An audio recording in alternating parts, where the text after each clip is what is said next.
La Bible en un an, le 2 septembre, le livre d'Ézéchiel, chapitre 21, verset 13, au chapitre 22, verset 31, le livre des psaumes, chapitre 46, versets 1 à 12, le livre des proverbes, chapitre 22, versets 7 et 8, la seconde épître de Paul aux Corinthiens, chapitre 1, verset 12, au chapitre 2, au verset 4. Ézéchiel, chapitre 21. Oui, l'épreuve sera faite. Et que sera-ce si ce sceptre qui méprise tout est anéanti, dit le Seigneur l'Éternel. Et toi, fils de l'homme, prophétise et frappe des mains, et que les coups de l'épée soient doublés, soient triplés. C'est l'épée du carnage, l'épée du grand carnage, l'épée qui doit les poursuivre. Pour jeter l'effroi dans leur cœur, pour multiplier les victimes, à toutes leurs portes je les menacerai de l'épée. Ah, elle est faite pour étinceler, elle est aiguisée pour massacrer. Rassemble tes forces, tourne-toi à droite, place-toi, tourne-toi à gauche, dirige de tous côtés ton tranchant, et moi aussi je frapperai des mains, et j'assouvirai ma fureur. C'est moi, l'Éternel, qui parle. La parole de l'Éternel me fut adressée en ces mots. Fils de l'homme, trace 2 chemins pour servir de passage à l'épée du roi de Babylone. Tous les 2 doivent sortir du même pays. Marque un signe, marque-le à l'entrée du chemin qui conduit à une ville. Tu traceras l'un des chemins pour que l'épée arrive à Rabat, file des enfants d'Ammon, et l'autre pour qu'elle arrive en Juda, à Jérusalem, ville fortifiée. Car le roi de Babylone se tient au carrefour, à l'entrée des 2 chemins, pour tirer des présages. Il secoue les flèches, il interroge les téraphim, il examine le foie. Le sort qui est dans sa droite désigne Jérusalem, où l'on devra dresser des béliers, commander le carnage et pousser des cris de guerre. On dressera des béliers contre les portes, on élèvera des terrasses, on formera des retranchements. Ils ne voient là que de vaines divinations, eux qui ont fait des serments. Mais lui, il se souvient de leur iniquité, en sorte qu'ils seront pris. C'est pourquoi ainsi parle le Seigneur l'Éternel. Parce que vous rappelez le souvenir de votre iniquité, en mettant à nu vos transgressions, en manifestant vos péchés dans toutes vos actions. Que vous vous en rappelez le souvenir, vous serez saisis par sa main. Et toi, profane, méchant, prince d'Israël, dont le jour arrive au temps où l'iniquité est à son terme, ainsi parle le Seigneur l'Éternel. La tiare sera ôtée, le diadème sera enlevé, les choses vont changer. Ce qui est abaissé sera élevé, et ce qui est élevé sera abaissé. J'en ferai une ruine, une ruine, une ruine. Mais cela n'aura lieu qu'à la venue de celui à qui appartient le jugement et à qui je le remettrai. Et toi, fils de l'homme, prophétise et dis, ainsi parle le Seigneur l'Éternel sur les enfants d'Ammon et sur leur opprobre. Dis, l'épée est tirée, elle est polie pour massacrer, pour dévorer, pour étinceler. Au milieu de tes visions vaines et de tes oracles menteurs, elle te fera tomber parmi les cadavres des méchants, dont le jour arrive au temps où l'iniquité est à son terme. Remets ton épée dans le fourreau.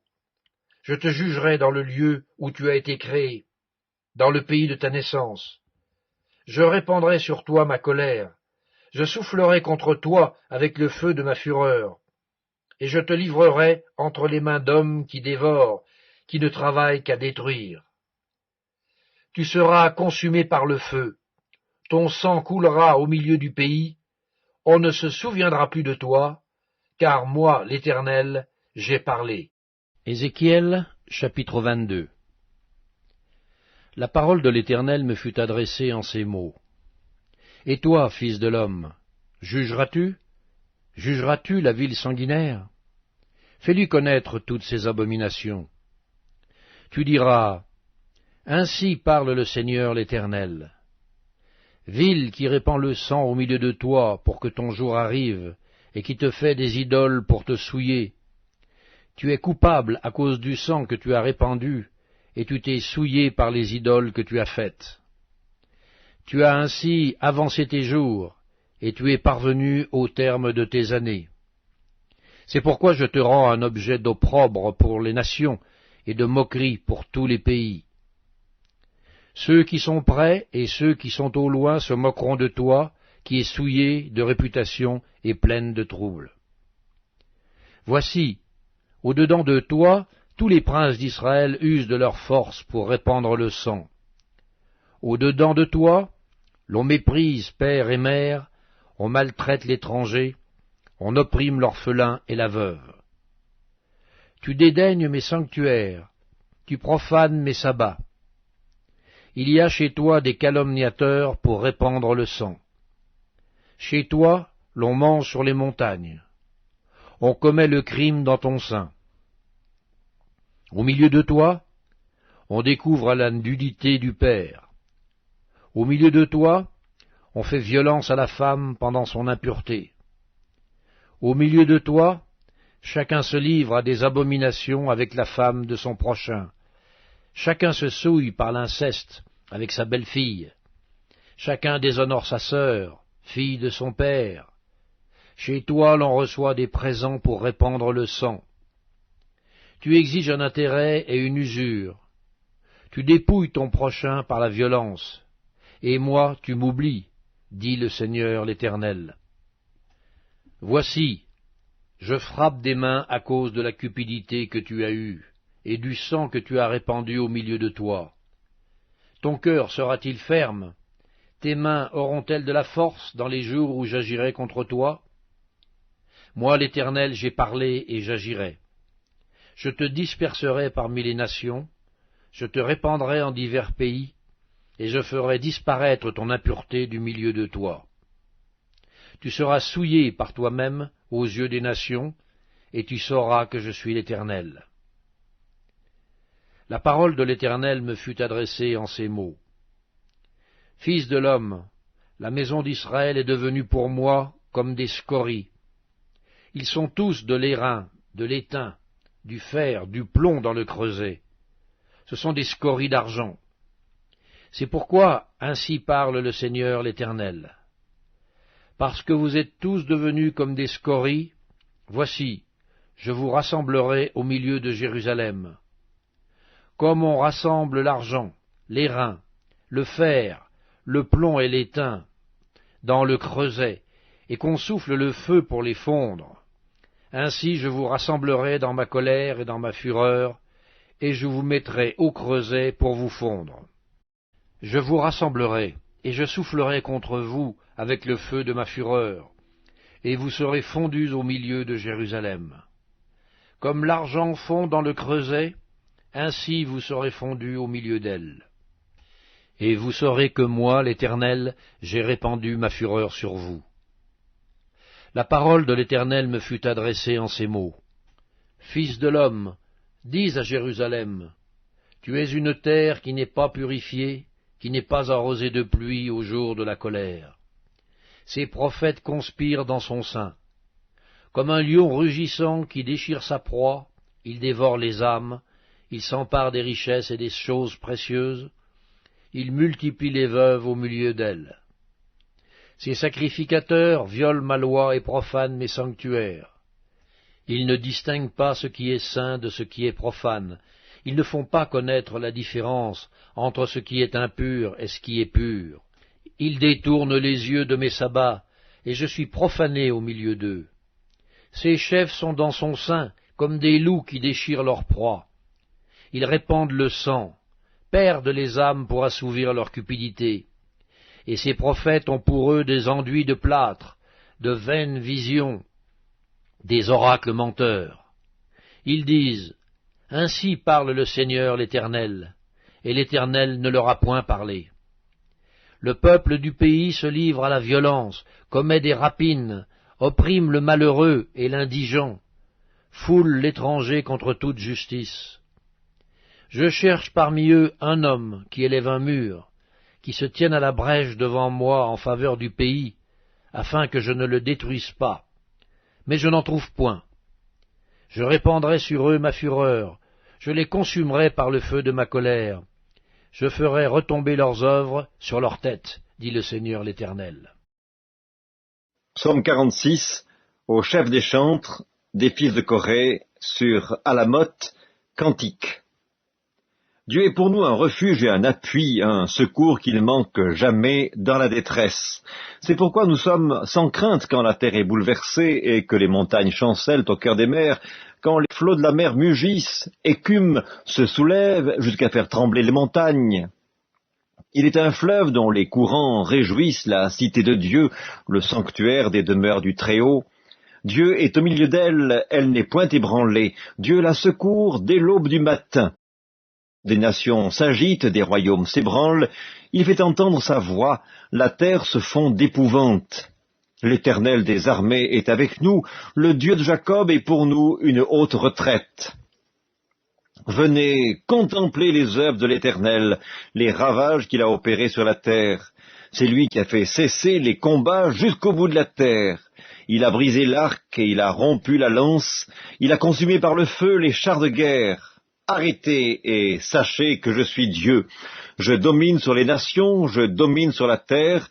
L'Éternel des armées est avec nous, le Dieu de Jacob est pour nous une haute retraite.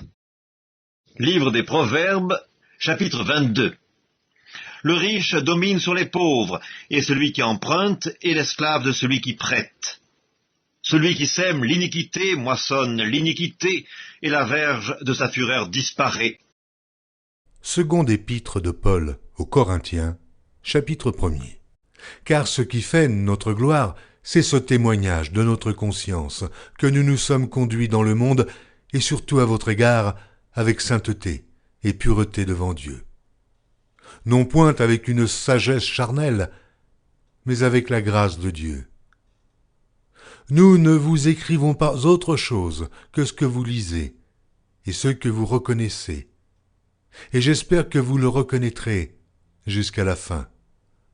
Comme vous avez déjà reconnu, en partie, que nous sommes votre gloire, de même que vous serez aussi la nôtre au jour du Seigneur Jésus. Dans cette persuasion, je voulais aller d'abord vers vous, afin que vous eussiez une double grâce. Je voulais passer chez vous pour me rendre en Macédoine, puis revenir de la Macédoine chez vous. Et vous m'auriez fait accompagner en Judée. Est-ce que, en voulant cela, j'ai donc usé de légèreté, ou bien mes résolutions sont-elles des résolutions selon la chair, de sorte qu'il y ait en moi le oui et le non? Aussi vrai que Dieu est fidèle, la parole que nous vous avons adressée n'a pas été oui et non. Car le Fils de Dieu Jésus-Christ, qui a été prêché par nous, au milieu de vous par moi, et par Sylvain, et par Timothée, n'a pas été oui et non, mais c'est oui qui a été en lui. Car pour ce qui concerne toutes les promesses de Dieu, c'est en lui qu'est le oui. C'est pourquoi encore l'amen par lui est prononcé par nous à la gloire de Dieu. En celui qui nous a fermis avec vous en Christ, et qui nous a oints, c'est Dieu, lequel nous a aussi marqués d'un sceau et a mis dans nos cœurs les arts de l'esprit. Or, je prends Dieu à témoin sur mon âme, que c'est pour vous épargner que je ne suis plus allé à Corinthe. Non pas que nous dominions sur votre foi, mais nous contribuons à votre joie, car vous êtes fermes dans la foi. Seconde épître de Paul aux Corinthiens, chapitre 2. Je résolus donc en moi-même de ne pas retourner chez vous dans la tristesse. Car si je vous attriste, qui peut me réjouir, sinon celui qui est attristé par moi? J'ai écrit comme je l'ai fait, pour ne pas éprouver, à mon arrivée, de la tristesse de la part de ceux qui devaient me donner de la joie, ayant en vous tous cette confiance que ma joie est la vôtre à tous. C'est dans une grande affliction, le cœur angoissé, et avec beaucoup de larmes que je vous ai écrit, non pas afin que vous fussiez attristés, mais afin que vous connussiez l'amour extrême que j'ai pour vous.